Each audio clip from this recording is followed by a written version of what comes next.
নমস্কার বন্ধুরা, medicine in চ্যানেলে জানাই আপনাদেরকে স্বাগতম। বন্ধুরা, আজ মেকোলিন সলিউশনের কাজ এবং পার্শ্ব প্রতিক্রিয়া নিয়ে বিস্তারিত আলোচনা করব। তাই ভিডিওটি শেষ অবধি অবশ্যই দেখবেন এবং চ্যানেলে নতুন হয়ে থাকলে চ্যানেলটিকে সাবস্ক্রাইব করে নেবেন, যাতে ওষুধ সম্পর্কে সঠিক তথ্য সবার আগে আপনারা পেয়ে যান। মেকোলিন সলিউশন এটি তৈরি করেছে স্টেটমেট প্রাইভেট লিমিটেড। এটি যে উপাদান দিয়ে তৈরি করা হয়েছে তা হলো ট্রাইকোলিন সাইট্রেট এবং সরবিটল।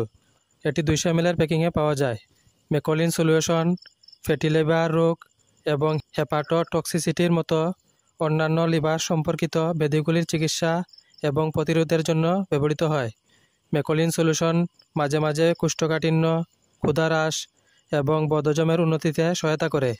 এই ওষুধ সেবন করার নিয়ম হচ্ছে, লিভারজনিত সমস্যায় প্রাপ্তবয়স্করা 2 চামচ করে প্রতিদিন 2 বেলা খাওয়ার আগে খেতে হবে এবং ছোট শিশুরা 1 চামচ করে 2 বেলা খাওয়ার আগে খেতে হবে।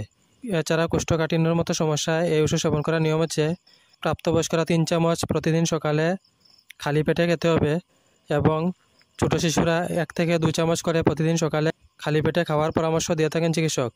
এই ওষুধ সেবনে সাধারণ কিছু পার্শ্ব প্রতিক্রিয়া দেখাইতে পারে, তা হলো ডায়রিয়া এবং বমি বমি ভাব। যদি এরকম সমস্যা দেখা দেয় তাহলে ওষুধ সেবন বন্ধ করে অবশ্যই চিকিৎসকের পরামর্শ নেবেন। বন্ধুরা, ভিডিও ভালো লেগে থাকলে লাইক, কমেন্ট, শেয়ার অবশ্যই করবেন। ধন্যবাদ।